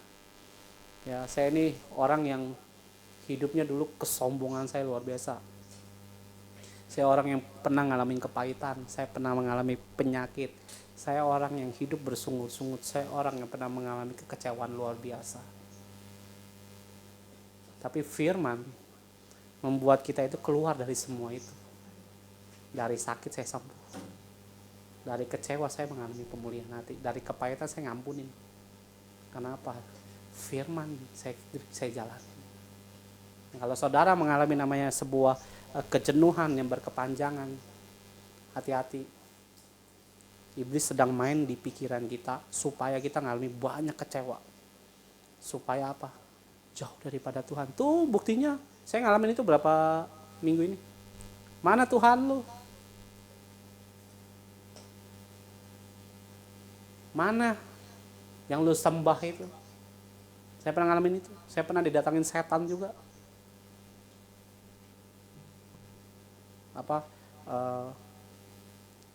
Pelayanan barang tumpas lagi waktu itu ya. Barang tumpas, pulang saya pendarahan hebat. Sampai saya rasanya kayak udahlah kayak gue mati nih. Saya pernah ngalamin itu. Saya berpikir pulang kali Tuhan hari ini. Saking pendarahan hebat itu lemes badan saya, udah nggak bisa ngapa-ngapain, mau berdiri aja udah nggak bisa. Setan datang muncul ngomong begitu, mana Tuhan yang kamu sembah? Dia nggak nyembuhin lu kan? Dia pergi, setannya ketawa begitu luar biasa. Saya cuma ngomong begini, saya nggak ngomong firman, saya ngomong begini, gua mati hari ini pun gua pulang. Gua tetap namanya menyembah dia sekalipun hari ini gua mati. Singkat cerita, disembuhin oleh Tuhan, ngomong begitu kagak, tetap tuh ngalamin penderitaan. Jangan dipikir apa-apa langsung sembuh, kagak, Tuhan biarin tuh. Diuji, saya berhari-hari, 3-4 hari saya baru sembuh. Waktu itu Tuhan suruh saya nyembah bahasa roh, saya bahasa roh, jangan nyembah bahasa roh, saya ngalamin kesembuhan. Ya Tuhan Yesus berkati.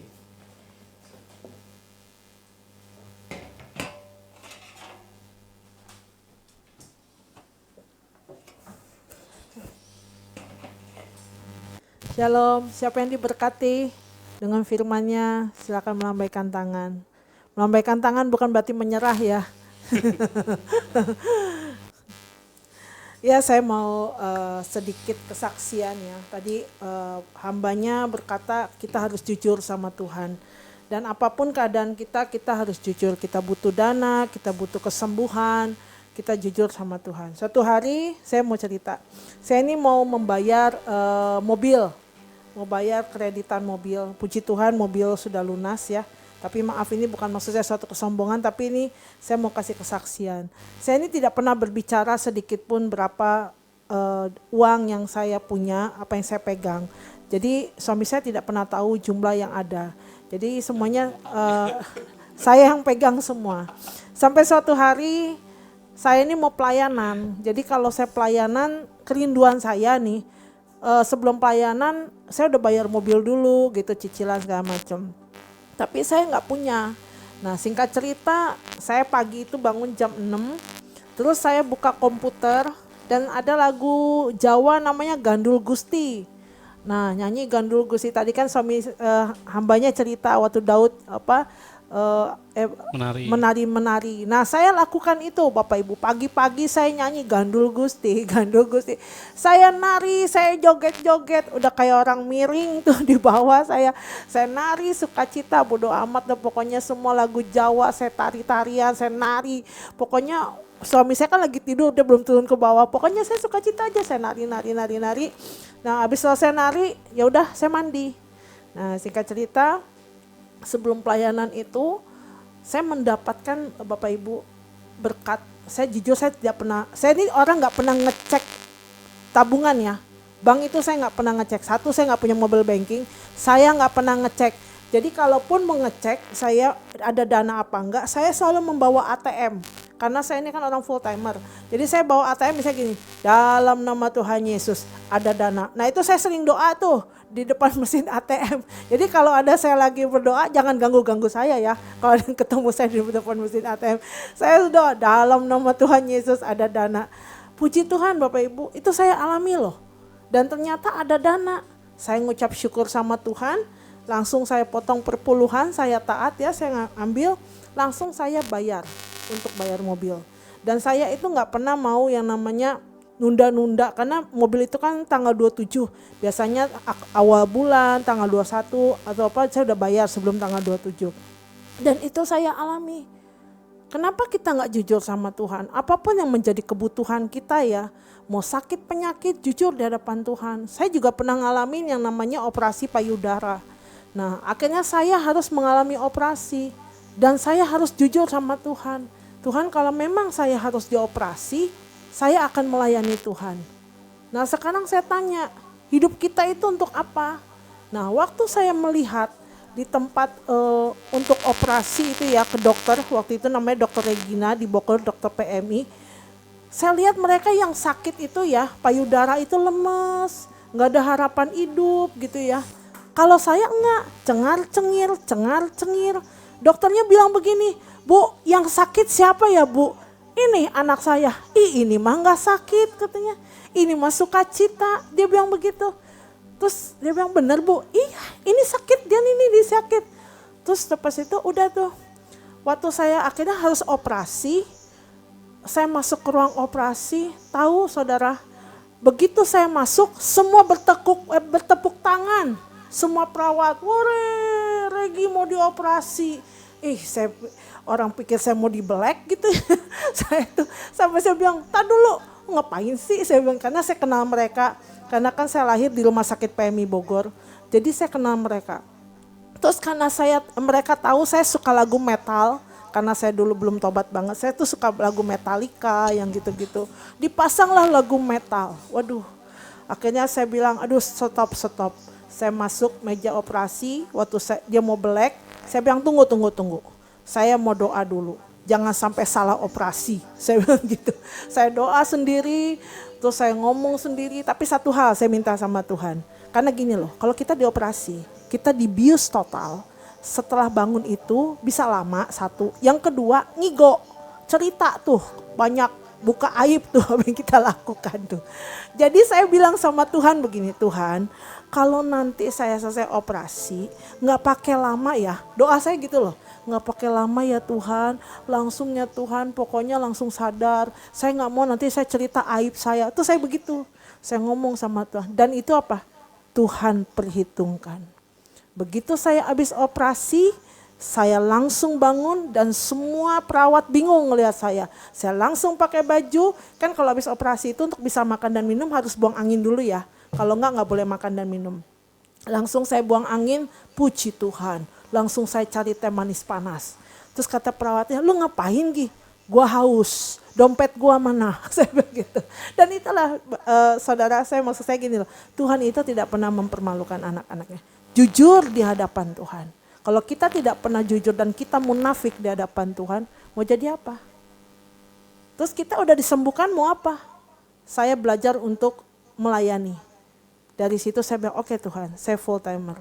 Saya akan melayani Tuhan dari apapun. Saya melayani menjadi preman pasar, melayani yang namanya anak-anak muda, khususnya maaf ya, orang-orang Chinese yang di pasar, yang untuk mereka yang belum mengenal Tuhan, yang masih pakai berhala, yang pakai menyan. Dan saya turun ke pasar, kalau di Bogor kalau kalian kenal namanya Pasar Anyar, carilah di Google, Pasar Anyar itu di mana, pasti ada ditunjukin. Nah, saya jadi preman pasar di situ. Supaya apa? Saya bisa jadi menginjil anak-anak muda di sana. Itu menjadi kesukaan saya dan saya pegang janji sama Tuhan. Sampai detik ini saya melayani. Dan satu hari saya pernah, tadi kan suami saya kesaksian sakit kan, karena habis menghancurkan barang tumpas. Saudara, saya pernah yang namanya ngalamin luka seluruh tubuh saya. Karena saya harus menghancurkan 2 Kuan Im, meja altar. Dan yang lain barang-barang tumpas. Itu luka, makanya saya senang pakai celana hitam. Kenapa kalau celana hitam? Kalau darah itu keluar semua, kalau celana hitam kan gak kelihatan ya. Jadi saya selalu beli celana hitam. Karena kenapa saya menghancurkan barang-barang tumpas. Kenapa saya sampai luka dan sampai berdarah? Itu dibikin supaya saya tidak melangkah. Bukan karena saya buka celah. Jadi saya EGP orangnya. Melangkah aja. Saya gak peduli, saya akan hancurin. Walaupun harus berdarah-darah. Dan itu saya alamin. Biasanya orang ikut Zoom. Tapi kali ini gak ikut Zoom. Karena tadi suami saya cerita kan, dia punya suami tidak bertobat. Kemarin HP-nya dijual sama suaminya. Dan hilang. Jadi dia tidak bisa ikut Zoom. Jadi itulah kita apa yang mau kita perbuat. Apa mau duduk-duduk aja, tidak bertanya sama Tuhan, menyenangkan hati Tuhan, atau mau mengerti hati Tuhan. Yuk kita berkarya Bapak Ibu. Jangan pernah mau menuntut saya, dan saya. Yuk apa yang bisa kita lakukan sama Tuhan. Terkadang saya ini sedih ya. Setiap hari Kamis kita ada doa. Ngajakin orang doa itu susah. Ngajakin nyembah susah. Gayanya banyak. Ada inilah, ada itulah. Yuk belajar berdoa, belajar menyembah sebelum didoakan dan sebelum disembah. Yaitu jadi mayat. Ngerti ya maksud saya? Gak usah susah untuk diajakin menyembah. Jangan hanya urusannya cien. Cienmu gak akan membawa engkau ke sorga. Gak bakal membawa engkau mati juga gak dibawa. Sesen pun gak dibawa. Hanya gara-gara cien kita bisa binasa. Bukan gak boleh kita mendapatkan uang. Kita kerja ada upahnya iya boleh. Tapi jangan semuanya Ayo belajar untuk menyembah. Suatu hari ada orang WA sama saya. Kak Regi nyembah itu gimana sih? Datanglah saya bilang hari Kamis. Karena kalau ini gak semua bisa pakai WA ya. Untuk dikasih tahu bagaimana caranya. Harus bayar harga. Harganya berapa? Biar saya bayar. Woi, bukan masalah uang bro, saya bilang. Tapi datang bayar harga. Kita nih bikin Kamis ini ibadah doa penyembahan bukan karena kebanyakan uang. Ada korban yang harus kita kerjakan, harus ada korban yang harus kita letakkan. Membawa barang dari rumah kita ke Sunter, bayar tempat. Belum yang lainnya. Tapi diajak doa susah. Aduh toko gua, aduh gimana ya ada arisan, aduh ada yang ulang tahun. Aduh hai. Nanti kalau Tuhan datang gak ada yang tahu. Yuk jangan pernah menjadi pasif, kerjakan. Jangan pernah takut menabur. Nih saya ngomong menabur, nanti ada yang bilang Kak Regi minta-minta. EGP saya gak peduli. Menaburlah di tempat di mana engkau berada. Kalau kau menabur tentang kegerakan, kerjakan. Karena kenapa? Pelayanan itu butuh dana. Gak percaya? Pelayananlah sendiri. Maka engkau akan mengerti bahwa pelayanan itu butuh dana. Nangislah. Karena kenapa? Kemarin belum lama ya, belum nyampe sebulan. Ada orang bikin ministry. Terus dia undang saya. Saya ngerti maksudnya. Karena kenapa? Dia butuh untuk saya membawa jiwa-jiwa. Oh sorry, bukan saya gak mau. Udah cukup. Sekarang nanti kita bawa, kita dimusuhin juga. Kalau mau berdoalah berlutut sama Tuhan, mintalah jiwa-jiwa. Biarin, biar dewasa. Saya juga begitu. Karena kenapa? Tuhan izinkan, ada ini nih ministry ini gak gampang.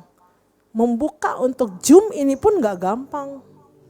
Karena kenapa? Harus berlutut, dinyain orang. Belum kita butuh untuk namanya layar. Untuk tempat ini nih, gak bisa asal buka. Untuk ada meja, untuk ada mimbar, untuk ada kipas. Puji Tuhan udah ada AC. Itu gak gampang. Berlutut. Jadi harus minta sama yang sumbernya. Bapak Ibu, saya mau kasih tahu. Hari-hari ini saya dapat kabar ada orang kalau pelepasan itu lewat Zoom. Sorry ya, jangan sesat ya. Saya bukan gak boleh orang pelepasan lewat Zoom. Tapi siapa yang pegang dulu nih? Kecuali begini nih. Saya misalnya nih sama Inka. Inka mau didoakan misalnya sama hamba Tuhan. Saya hubungin hamba Tuhan itu untuk pelepasan. Saya ada Inka ada temennya misalnya, itu benar. Tapi kalau nggak ada, jangan ya. Ini kalau mental orangnya sampai kepala kena, badan terpelanting, siapa mau tanggung jawab? Terus yang kedua, dia udah baptisan disuruh baptisan lagi, jangan aneh-aneh pengajaran. Kalau udah dibaptis ya udah. Tapi kalau memang ada pelepasan, didoakan, itu pentahiran. Kemarin ada yang WA sama saya. Bu, saya disuruh baptis lagi. Karena waktu baptisan saya belum pelepasan. Terus saya bilang, dia bilang ini, saya ikut ini Bu, pelepasan lewat Zoom. Tapi ya toh, yang megang kamu siapa? Gak ada. Katanya saya kemasukan 3 setan dari pantai selatan. Waduh, seneng amat tuh setan ya. Terus, iya Bu, katanya saya harus baptis ulang. Gak ada, saya bilang gak ada tuh sesat-sesat begitu tuh. Terus yang boleh saya lakukan apa? Pentahiran boleh. Jangan baptisan lagi. Pentahiran boleh. Karena kamu awalnya gak ngerti. Pentahiran, pelepasan, itu gak apa-apa. Pelepasan dulu baru pentahiran, itu gak apa-apa. Tapi jangan sesat ya. Terus dia bilang gimana dong Bu, saya dipaksa. Saya tanya hamba Tuhannya ada di situ gak? Gak ada. Dari mana kota lain? Gampang, blokir. Udah tutup aja, gak usah hubungin. Jangan bikin ribet, aduh tolong ya. Kita nih jangan pernah sesat lah untuk ngajarin orang. Terus tadi suami hambanya cerita mengenai apa ya? Hamba Tuhan ya, suatu hari saya lupa tadi khotbahnya. Hamba Tuhan dari Malaysia datang ke Indonesia. Terus dia bilang sama Tuhan gini, Tuhan, gereja di Indonesia nih Jakarta gede-gede ya, gitu. Bagus-bagus ya, dia bilang. Dia lihat tuh semuanya, wih keren Tuhan. Kalau di Malaysia itu gak bisa Tuhan seperti ini. Kalau maupun ibadah harus buka sepatu atau sendal. Jadi kita kan gak tahu tuh. Kalau gereja kan kaki kita misalnya, nih gue Nike nih. Terus tas kita Hermes nih, gak ada kayak gitu di Malaysia. Atau wah sombong banget gak ada. Terus Tuhan bilang begini, anakku kan hanya butuh berkat.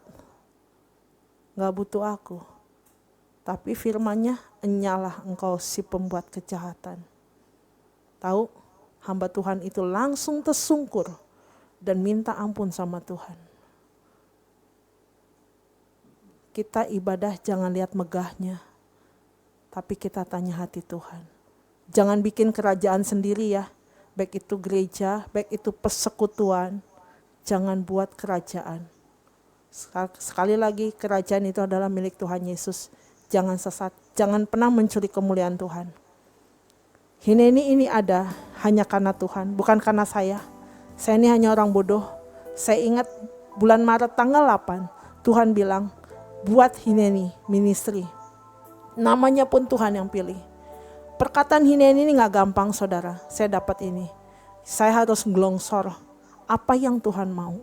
Kalau kata Tuhan ke kiri, kata Tuhan ke kanan ya ke kanan. Kalau kata Tuhan stop ya stop. Kalau kata Tuhan gak usah melayani.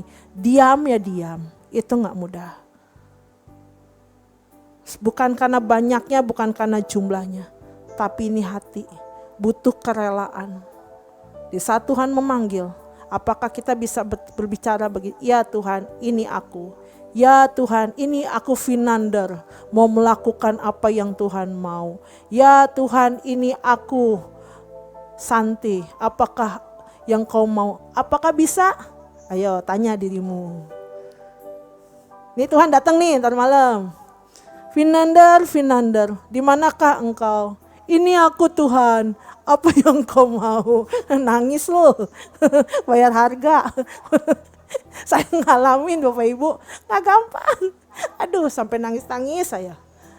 Tuhan maunya apa Tuhan? Ini tuh orang goblok, Tuhan ini orang goblok, gak bisa apa-apa Tuhan.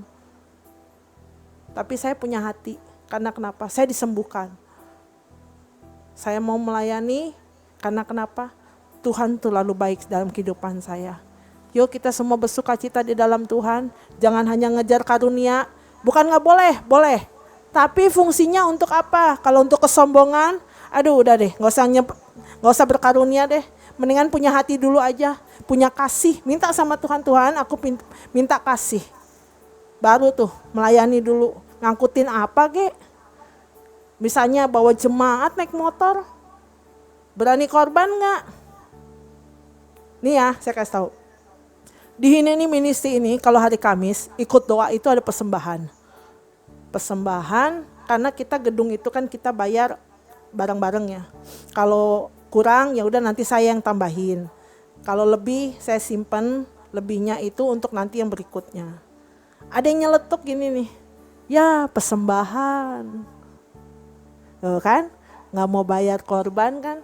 Korban itu adalah penyembahan di hadapan Tuhan. Terus korbannya apa saudara? Kenapa takut dengan korban? Aduh hai. Sedih loh lihat anak-anak Tuhan sekarang. Yuk jangan mati rohani ya. Saya berharap kita semakin greget di dalam Tuhan. Bulan Juli kami akan mengadakan baptisan. Yang baptis adalah saya bersama suami saya. Dan kita berdoa ya supaya semua berjalan dengan baik. Puji Tuhan ada yang datang dari luar kota nanti. Saya berharap topang doalah. Nanti ada kelas baptisan juga tanggal 19. Kenapa ada kelas baptisan? Karena banyak yang tidak mengerti soal baptisan. Satu. Yang kedua, mereka ini kan dari kaum kebanyakan yang berhala. Supaya habis pengajaran ada pelepasan. Supaya semua terikatan dilepaskan. Nanti hari Jumat atau hari Sabtunya baru kita akan baptisan. Dan baptisan akan ada di Kelapa Gading di Pegangsaan 2. Dan besok Pak Yakub ya, si Jin Tuhan kita akan baptisan. Saya akan jemput dari rumah si Jin Tuhan jam 7. Jam 7 saya akan jemput dari rumah nanti ke tempat Pak Yakub di Cengkareng.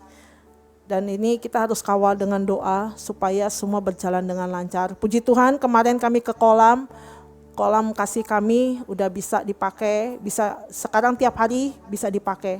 Dan itu jawabannya dari Tuhan karena gak gampang Bapak Ibu untuk kerjasama. Dan puji Tuhan juga kita dapat baju baptisan, ada kerjasama dari hamba Tuhan ya. Kalau bukan Tuhan itu gak mungkin. Saya mengucap syukur ya hari-hari ini banyak yang Tuhan singkapkan. Ya, ini ada kalau ada yang mau menabur silakan di rekening yang di atas ya. Saudara Inka tulis itu BCA. Ini untuk pelayanan. Ya, 6825136090 atas nama Regi Simanjuntak. Ya. Saya berharap tidak ada punya rasa curiga karena saya juga tidak memakai uang ini untuk kepentingan pribadi, semua untuk pelayanan. Repot kalau ada yang curiga. Yang ada nanti saya panggil KPK aja dah. Bercanda saudara. Hidup tuh jangan dibikin stres, yang dibikin stres. Ngucap syukur dan bersuka cita di dalam Tuhan. Ya, yuk kita nyembah ya. Yang tadi ajari aku dulu. Buka hati ya saudara.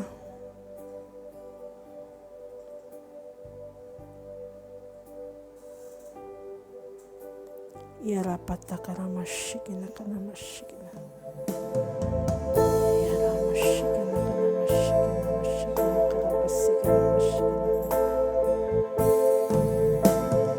Tuhan di aku mengerti perasaanmu, mengerti detak jantungmu. Biarkan aku punya keintiman hanya hanya denganmu, sampai kau dapati hatiku seirama dengan hatimu.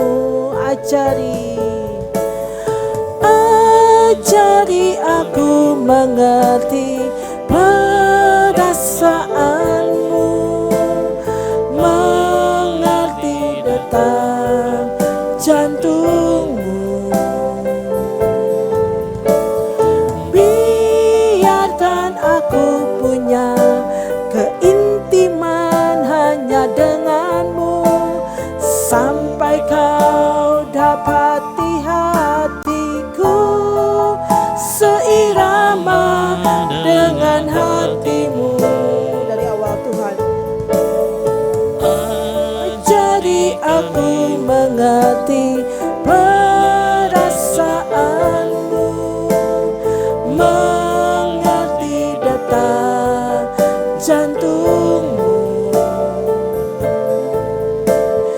Biarkan aku punya keintiman hanya denganmu, sampai kau dapati hatiku seirama dengan hatimu. Tuhan, ku berikan semuanya, tubuh jiwa rohku relakan semuanya. Ku ingin menyenangkanmu selalu, dan selalu ku jawab panggilanmu. Tuhan, ku berikan semuanya,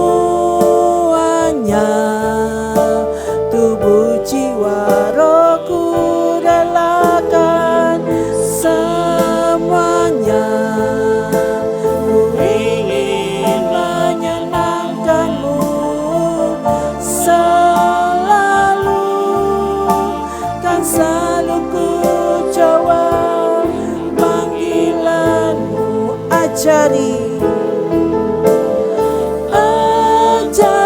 kami mengerti perasaanmu, mengerti detak jantungmu. Biarkan kami punya keintiman hanya denganmu, sampai kau dapati hatiku seirama dengan hatimu. Ajari kami mengerti perasaanmu, mengerti detak jantungmu.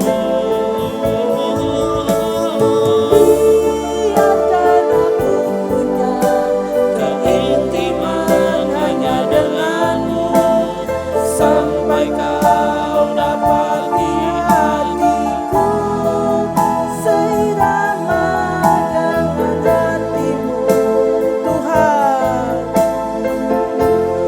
Tuhan, dengarkanlah doaku, terimalah penyembahanku.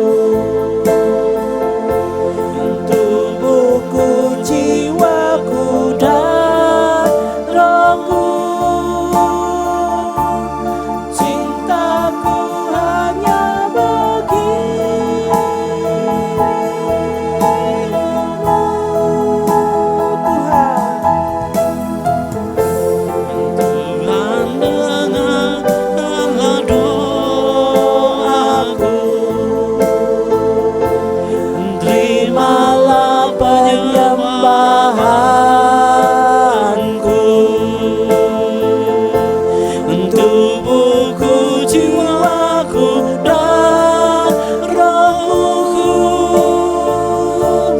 cinta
detak jantungmu. Biarkan kami punya keintiman hanya denganmu, sampai kau dapati hatiku seirama dengan hatimu. Tuhan, dengarkanlah doaku, terimalah penyembahanku. Tubuhku, jiwaku, dan rohku, cintaku hanya bagimu,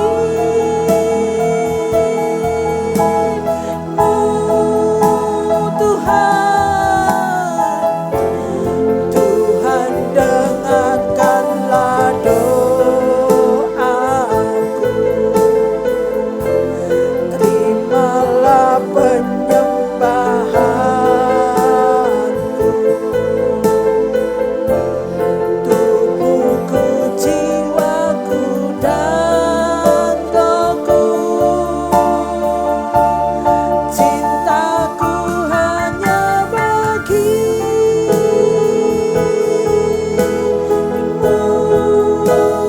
Ajari kami mengerti perasaanmu, mengerti detak jantungmu. Biarkan aku punya keintiman hanya denganmu, sampai kau dapati hatiku seirama dengan hatimu. Sore hari ini kami datang kepadamu, Tuhan. Ajari kami mengerti akan hatimu, Tuhan. Ajari kami mengerti perasaanmu, Tuhan. Biarlah kami menyanyi bukan karena lips Bapa, tapi dari hati kami, dari cinta kami kepadamu, Tuhan Yesus. Malam hari ini kami datang kepadamu, Tuhan. Kami mohon Roh Kudus, basuh kami kembali dengan cintamu. Basuh kami kembali dengan kasih-Mu ya Bapa. Biarlah kasih mula-mula itu ada pada kami, Tuhan.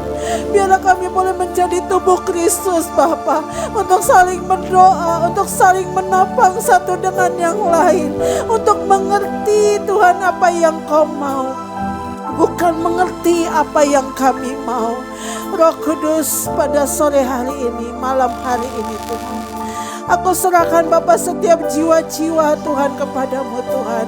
Secara khusus Tuhan, aku berdoa ya Tuhan untuk Pak Yakub Tuhan. Kami mengucap syukur Tuhan, kami mengenal Bapa terkasih kami Pak Yakub. Kami percaya kuasa-Mu nyata Tuhan. Dengan cinta-Mu, dengan kasih-Mu Tuhan, tiada yang mustahil Roh Kudus. Kami percaya kesembuhan terjadi Tuhan. Izinkan Tuhan untuk hamba-Mu ini Bapa melakukan apa yang Kau mau. Hamba-Mu Tuhan melakukan apa yang Tuannya mau. Roh Kudus, berikan kesempatan, berikan kesempurnaan Bapa di dalam-Mu Tuhan. Kami percaya Tuhan saat ini juga tumornya Tuhan saat ini juga sembuh dalam nama Tuhan Yesus. Roh Kudus, kami mohon campur tangan-Mu. Berikan kesempatan Tuhan bagi anak-Mu yaitu hamba-Mu Tuhan, untuk terus boleh melayani-Mu Tuhan dengan cara-Mu Bapa. Suka-suka-Mu Tuhan, apa yang Mau perbuat ya Tuhan. Roh Kudus, nyatakan kuasa-Mu Tuhan.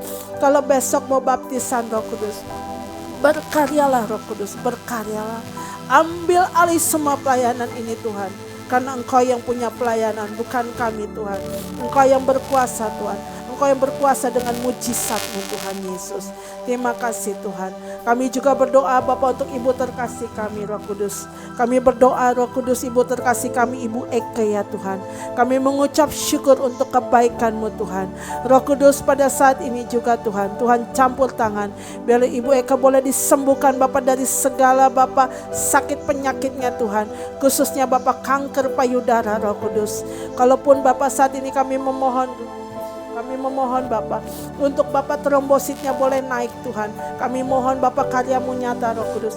Biar Roh Kudus saat ini juga Bapa kanker payudaranya kami perkatakan sembuh dalam nama Tuhan Yesus. Sembuh dalam nama Tuhan Yesus. Sembuh dalam nama Tuhan Yesus. Kami perkatakan Tuhan di saat transfusi darah Yesus yang berkuasa, darah Yesus yang berkuasa. Izinkan Tuhan, Ibu terkasih kami juga boleh melayani-Mu kembali ya Roh Kudus. Kami mohon Bapa setiap anak-anak-Mu Tuhan boleh melayani-Mu Tuhan dengan cara-Mu Tuhan.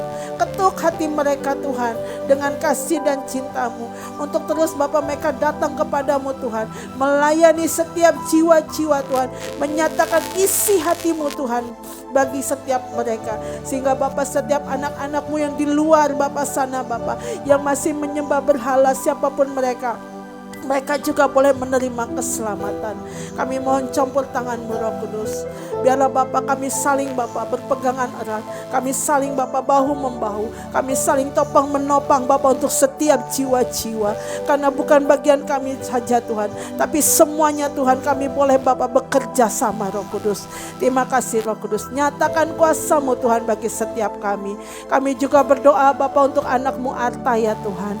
Roh Kudus kami percaya Tuhan ada kuasa-Mu Tuhan, bahwa anak-Mu ini tidak sendirian tapi ada Engkau Tuhan. Angkat setiap kesesakan hatinya Roh Kudus. Kami mohon campur tangan-Mu Roh Kudus. Engkau sendiri yang bisa menjamah suaminya Roh Kudus.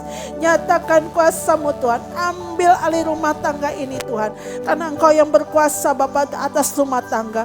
Engkau kepala rumah tangga Bapa, dan suami istri ini adalah jemaat-Mu ya Roh Kudus. Ambil alih Roh Kudus, ambil alih semuanya Roh Kudus di dalam genggaman-Mu Bapa. Semuanya Bapa boleh terbuka. Biarlah Bapa ada kasih mula-mula itu kembali Bapa bagi anak-Mu Arta bersama suami Tuhan. Kami mohon campur tangan-Mu Roh Kudus. Berikan kekuatan, berikan roh doa, berikan roh penyembahan bagi anak-Mu Arta Tuhan. Kami percaya Bapa semua atmosfer Bapa di daerah rumahnya Bapa, semua rata kanamaya, rata kalabato kona kalapata karabasakana, rata kalapata karabashikidadadada, kalapata karabasakana, ora kapapata karabashikidadada, kalapata karabasakana, rata karabasakana kanamasaka. Aku ikat, aku patahkan semua apapun Bapa yang bukan dari Engkau Tuhan. Aku perintahkan keluar dalam nama Tuhan Yesus. Roh Kudus, aku minta shalom-Mu Tuhan untuk suami istri ini. Ubah semua atmosfer di rumah itu Tuhan. Aku tidak tahu letaknya di mana Tuhan, tapi biarlah Roh Kudus Engkau mengubah setiap atmosfer Tuhan. Pagari Bapa rumah tangga mereka Tuhan. Aku minta pelayanan malaikat-Mu Tuhan untuk memagari Bapa keluar masuk suami istri ini. Khususnya suaminya Bapa juga cengkram hati dan pikirannya Roh Kudus. Terima kasih Tuhan. Berikan kesehatan bagi Arta Tuhan. Kami perkatakan Bapa suami istri ini tidak akan pernah mandul, tapi akan Bapa ada benih-Mu ya Tuhan. Ada benih yang dari Engkau ya Tuhan Yesus. Terima kasih Tuhan. Dan kami berdoa Bapa untuk setiap Bapa mereka pun di mana berada. Baik itu Bapa di Taiwan Bapa, baik itu di Pontianak Bapa, baik itu di Cengkareng Roh Kudus, baik itu Bapa yang ada di luar negeri sekalipun dimanapun Bapa, kami berdoa ya Tuhan. Oh Roh Kudus, biar Engkau sendiri Bapa berkarya bagi setiap anak-anak-Mu. Kami minta pelayanan malaikat-Mu Bapa untuk memagarinya Roh Kudus. Hari-hari ini tidak gampang Tuhan, tapi biar Engkau sendiri Roh Kudus yang berkarya Tuhan, sehingga Bapa dalam pekerjaan mereka, oh Roh Kudus pagari Tuhan, tidak ada kegagalan. Karena kami percaya Bapa saat pekerjaan kami Bapa diberkati, kami juga boleh memberkati Tuhan Yesus. Pakai hidup setiap anak-anak-Mu Bapa untuk kemuliaan-Mu Tuhan. Walaupun kami berbagai Bapa dari kota, Bapa berbagai dari negara, kami boleh Bapa berpegangan erat Bapa menjadi tubuh Kristus Bapa, saling melayani, saling menopang satu dengan yang lain. Terima kasih Tuhan, berkati Bapa usaha dari anak-anak-Mu ini Tuhan. Berkati mereka Tuhan, berkati, tidak akan pernah kekurangan.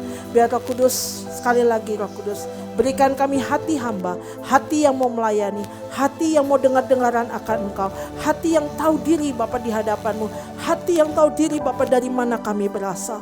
Terima kasih Roh Kudus. Satu hari lagi Bapa, biarlah kami terus bersamamu Tuhan. Kami terus melayanimu Roh Kudus. Terima kasih Tuhan.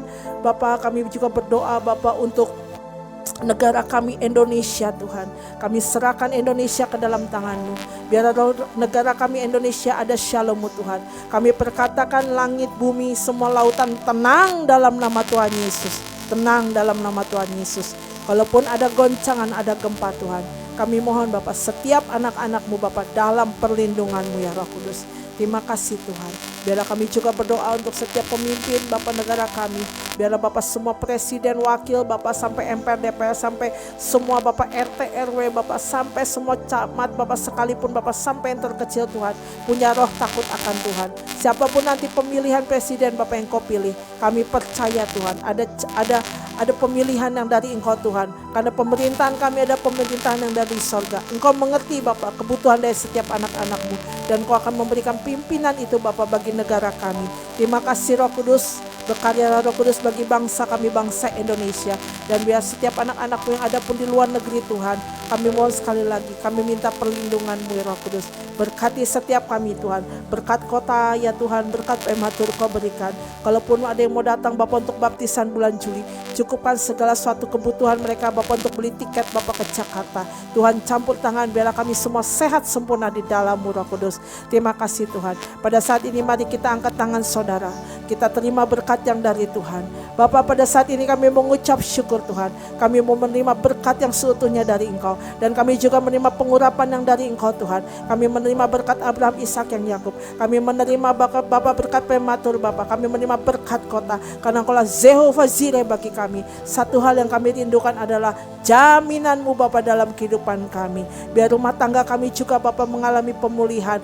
Baik setiap suami istri saling mengasihi. Dan biarlah Roh Kudus ada kasih mula-mula kembali. Bagi mereka ya Bapak yang belum Bapak berumah tangga, Tuhan berikan pasangan hidup yang dari Engkau Tuhan. Biar mereka juga berjalan dengan kekudusan ya Roh Kudus. Biar firman-Mu Tuhan selalu menyertai kami. Berbicara terus bagi kami Tuhan. Mungkin kami sebentar lagi akan berpisah, tapi Bapa, kami tidak akan pernah terpisahkan oleh Engkau ya Tuhan Yesus. Terima kasih Roh Kudus. Di dalam nama Tuhan Yesus kami berdoa dan mengucap syukur. Haleluya.